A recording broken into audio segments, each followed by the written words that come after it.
السلام علیکم، میں امداد عمرو۔ پاکستان کی سیاست گزشتہ 5 برس سے ایک نوجوان کے گرد گھوم رہی ہے۔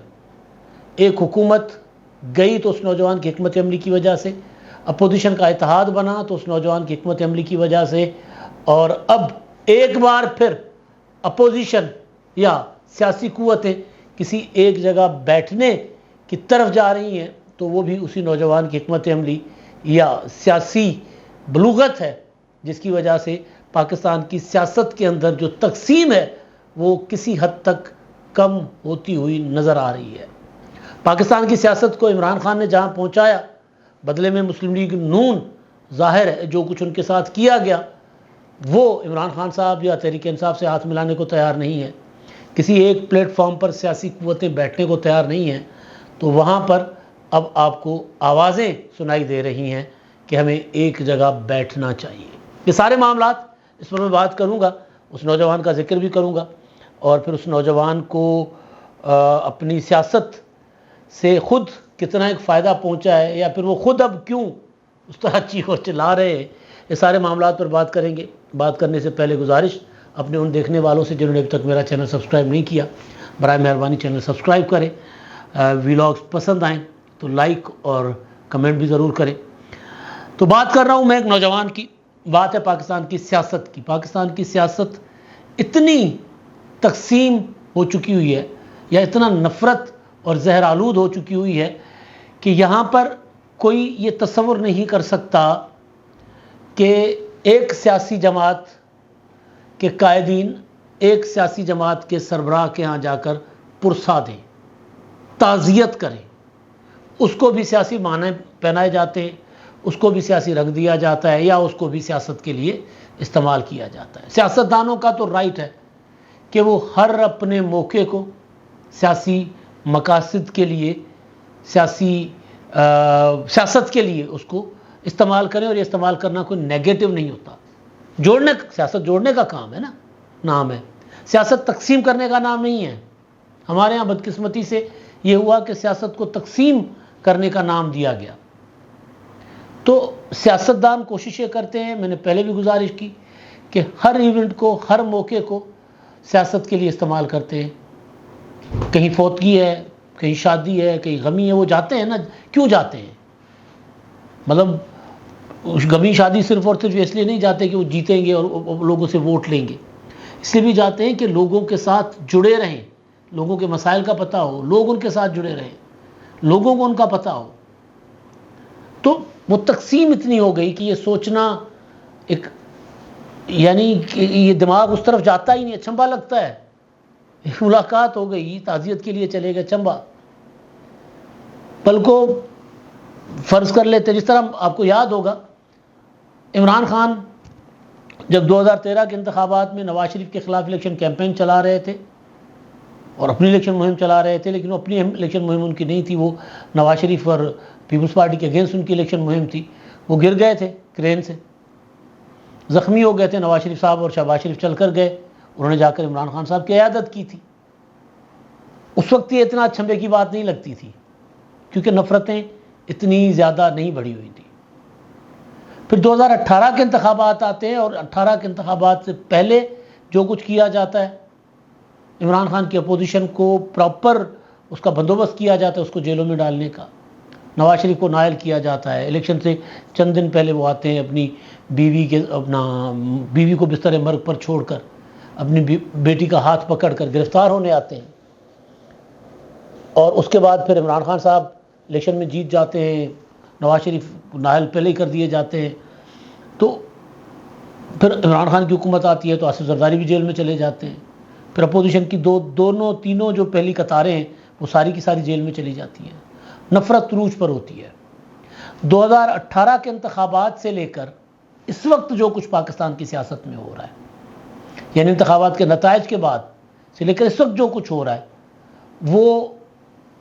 وہ سارا اگر سیاست چلتی رہی ہے تو وہ اس نوجوان کی ذہانت، اس کی پولیٹیکل اپروچ، اور پھر بزرگوں کو اس بات پر قائل کر کے ساتھ چلنے کی صلاحیت نوجوان ہے بلاول بھٹو زرداری۔ میں مختصراً آپ کو ساری باتیں یاد کرا. تو میں بات کرنے کا مطلب اصل میں یہ ہے کہ اس طرح بھی نہیں ہے کہ پاکستان کی سیاست میں اگر کوئی عقل اور فہم کی بات کرے تو وہ نہ سنی جائے, وہ سنی بھی جاتی ہے. ہاں یہ ضرور ہے کہ وہ گالی سے زیادہ اسپیڈ اس کی نہیں ہوتی, اس کی اسپیڈ کم ہوتی ہے, اس کا اثر آہستہ آہستہ ہوتا ہے لیکن دیر پا ہوتا ہے. 2018 کے انتخابات ہوتے ہیں, مولانا فضل الرحمان صاحب مسلم لیگ نون کو تقریباً منا چکے ہوتے ہیں کہ ہمیں اسمبلیوں سے باہر نکلنا چاہیے. یہ میں پرویز رشید کو کوٹ کر کے بات بتا رہا ہوں آپ کو, وہ زندہ سلامت ہیں, حیات ہیں, وہ راوی ہیں. وہ بتاتے ہیں کہ جو پہلا اجلاس ہوتا ہے اپوزیشن کا شہباز شریف کے چیمبر میں, جس میں حکمت عملی بنائی جاتی ہے کہ کس طرح اپوزیشن کی جائے, ایوانوں میں بیٹھا جائے یا باہر احتجاج کیا جائے, تحریک چلائی جائے, نکل کے چلا جائے, تو میجورٹی جو ہوتی ہے اس اجلاس میں وہ اس بات کی قائل, جو سینئر لیڈرشپ ہوتی ہے ساری نون لیگ کی اور دیگر, تو کیونکہ پیپلز پارٹی کی طرف سے تو صرف بلاول نے بولنا تھا یا زرداری صاحب نے بولنا تھا, باقی جے یو آئی کی لیڈرشپ تھی اور نون لیگ کی لیڈرشپ تھی, تو وہ سارے اس بات کو زور دے رہے تھے کہ ہمیں ریزائن کر کے اسمبلی سے باہر آ جانا چاہیے. پرویز رشید صاحب کے بقول جب آخر میں بلاول بھٹو زرداری صاحب کی باری آتی ہے, جب وہ بات کرتے ہیں, وہ یہ کہتے ہیں کہ نہیں, ہمیں اسمبلیوں میں رہنا چاہیے, ہمیں کھلا گراؤنڈ نہیں دینا چاہیے, یہ 2-2, 4-4, 10-10 سیٹیں کر کے یہ الیکشن بھی کروا لیں گے, انتخابات ہو جائیں گے, اس کے بعد 2/3 میجورٹی آ جائے گی, اس کے بعد یہ پروجیکٹ اصل میں ہے 18ویں ترمیم کے خاتمے کے لیے, ہم ان کو گراؤنڈ ہمیں نہیں دینا چاہیے. پرویز رشید صاحب کے بقول میٹنگ جو چند لمحے بعد ختم ہونی تھی بلاول بھٹو کی تقریر کے بعد, وہ شروع وہیں سے ہوتی ہے اور اس کے بعد یہ ڈیسائیڈ کر لیا جاتا ہے کہ نہیں, ہمیں ایوانوں میں رہنا چاہیے. مولانا فضل الرحمان صاحب تسلسل کے ساتھ اس بات کو بعد میں بھی ایڈوکیٹ کرتے رہے کہ نہیں, ہمیں ایوانوں سے باہر آنا چاہیے. میں مختصر کرتا ہوں, میں پھر آج کے حالات پر میں آؤں گا. بتانے کا مقصد صرف یہ ہے کہ اگر آپ سیاست میں اگر فہم و فراست کی بات کریں گے, عقل کی بات کریں گے, تو وہ سنی جاتی ہے. یہ نہیں ہے کہ وہ مکمل طور پر رد ہو جائے. پھر اس بات پر آپ کے مخالفین بھی آتے ہیں, آپ کے حامی بھی آتے ہیں. مولانا صاحب آپ کو یاد ہوگا اس کے بعد مسلسل یہ کہتے رہے, لانگ مارچ کر دیا تھا 2019 کو, اس میں بھی وہ چاہتے تھے کہ ساری اپوزیشن جو ہے وہ ریزائن کر کے آ جائے ان کے ساتھ. پھر بلاول بھٹو زرداری ایک اتحاد بنانے کی کوشش کرتے ہیں, شہباز شریف کے پیچھے پیچھے ہوتے ہیں کہ بیٹھ جائیں, ملاقات کریں. 1 سال 1.5 سال بلاول پیچھے پیچھے ہوتے, شہباز شریف ملاقات کا وقت نہیں دیتے. فائنلی 2020 ستمبر 2020 میں ایک میٹنگ ہو جاتی ہے جس میں پی ڈی ایم بنانے کا فیصلہ ہو جاتا ہے. ملاقاتیں ہوتی ہیں, پھر پی ڈی ایم بن جاتا ہے. پھر پی ڈی ایم کے پلیٹ فارم کے پر جو 8 نکاتی ایکشن پلان ہوتا ہے, اس میں انتخابات جو اسمبلی سے ریزائن کرنے کا آپشن ہے وہ آخری ہوتا ہے. اس میں بھی پی ڈی ایم میں بھی یہ ڈیسائیڈ کیا جاتا ہے, یہ ایجنڈا پہ رکھا جاتا ہے نون لیگ اور جے یو آئی کی طرف سے کہ اور دیگر جماعتوں کی طرف سے کہ ضمنی انتخابات اس وقت ہونے ہوتے ہیں, ضمنی انتخابات میں حصہ نہیں لینا چاہیے. اس کے بعد اگلے سال یعنی 21 میں سینٹ کے انتخابات تھے, تو کہا گیا کہ سینٹ کے انتخابات میں حصہ نہیں لینا چاہیے. دوبارہ بلاول بھٹو زرداری صاحب قائل کرتے ہیں پوری لیڈرشپ کو کہ نہیں, ہمیں یہ محاذ نہیں چھوڑنے چاہیے. دوبارہ بلاول بھٹو زرداری صاحب کی یہ بات ٹھیک ثابت ہوتی ہے. ضمنی انتخابات پورے پاکستان میں ہوتے ہیں, پورے پاکستان میں عمران خان صاحب کو شکست ہوتی ہے. سینٹ کے انتخابات میں قومی اسمبلی میں عمران خان صاحب کو شکست ہوتی ہے. وہاں پر پھر اس نوجوان کا موقف ٹھیک ثابت ہوتا ہے. پھر مارچ 2021 میں لانگ مارچ کی بات ہوتی ہے کہ جی لانگ مارچ کرنا ہے اور ریزائن کرنا ہے اسمبلیوں سے. تو پھر وہ نوجوان کھڑا ہوتا ہے, کہتا ہے نہیں, ریزائن نہیں کرنا. پھر وہ اتحاد سے الگ ہو جاتا ہے یا الگ کر دیا جاتا ہے. اس میں وہ ایپیسوڈ آ جاتا ہے, ظاہر ہے بیچ میں یوسف رضا گیلانی کو باب کے ووٹوں سے سینٹ کا اپوزیشن لیڈر بنوانے کا, لیکن اختلاف پہلے سے چل رہا تھا. اس کی وجہ سے شوکاز نوٹس ہوتا ہے, تو پیپلز پارٹی اور اے این پی دونوں اتحاد چھوڑ جاتے ہیں. اتحاد چھوڑ کر سائڈ پر بیٹھ جاتے ہیں, لیکن موقف پر ڈٹے رہتے ہیں. کہتے ہیں نہیں, اس حکومت کو گھر بھیجنا ہے تو صرف اور صرف تحریک عدم اعتماد کے ذریعے بھیجا جا سکتا ہے اور کوئی راستہ نہیں ہے۔ جنہوں نے اتحاد سے نکالا فائنلی وہ اس بات پر آمادہ ہوئے، مجبور ہوئے، آئے، کہا کہ ہاں ٹھیک کہہ رہے تھے آپ۔ فروری 2022 میں شہباز شریف اور بلاول بھٹو اناؤنس کرتے ہیں تحریک عدم اعتماد کے لیے، پی ڈی ایم میں نہیں ہے پیپلز پارٹی، اور تحریک عدم اعتماد کامیاب ہوتی ہے۔ پھر کہا جاتا ہے کہ اب ہمیں اسمبلیاں توڑ کر انتخابات کروانے چاہیے۔ پھر وہ نوجوان کہتا ہے نہیں، ہمیں اصلاحات کرنی چاہیے۔ پھر وہ اصلاحات کی طرف جاتے ہیں۔ اگر وہ اصلاحات کی طرف نہ جاتے، ای وی ایم وغیرہ کو اسی طرح چھوڑ دیتے تو حالات اور ڈیفرنٹ ہوتے۔ تو یہ میں نے مختصراً ایک آپ کو بتایا ہے کہ جو کچھ ہوتا ہے۔ اور اس کے علاوہ جب مسلم لیگ نون بالکل متحرک نہیں ہو پا رہی تھی، مریم نواز کو گرفتار کیا جاتا ہے باپ کے سامنے، تو وہی نوجوان پھر پارلیمنٹ میں کھڑے ہو کے بغیرت جیسا لفظ بھی استعمال کر دیتا ہے حکومت کے لیے کہ ایک عورت کو گرفتار کیا ہے۔ تو وہ ایک جہاں غصہ دکھانا وہاں وہ غصہ بھی دکھا دیتا ہے، جہاں اپنے بزرگوں کے سامنے کھڑے ہو کر بات کرنی احترام کے ساتھ، وہ اپنی بات بھی منواتا ہے۔ اب اس وقت کیا ہو رہا ہے؟ اس وقت پاکستان بدترین تقسیم کا شکار ہے۔ تحریک انصاف سے ایسی عمران خان نے واردات کروائی ہے کہ تحریک انصاف کی سپورٹ کرنے والا کوئی نہیں ہے۔ لیکن پھر اس نوجوان نے جو قومی اسمبلی میں آخری تقریر کی، اس میں اس نے واضح الفاظ میں کہا تھا کہ ہمیں یہ تقسیم ختم کرنا ہوگی، نہ تیرا نہ میرا پاکستان، ہم سب کا پاکستان کے اوپر چلنا ہوگا، تب جا کر ہم آگے بڑھیں گے۔ اس وقت اس کو تنقید کا نشانہ بنایا گیا، اب بھی تنقید کا نشانہ بنایا جاتا ہے، لیکن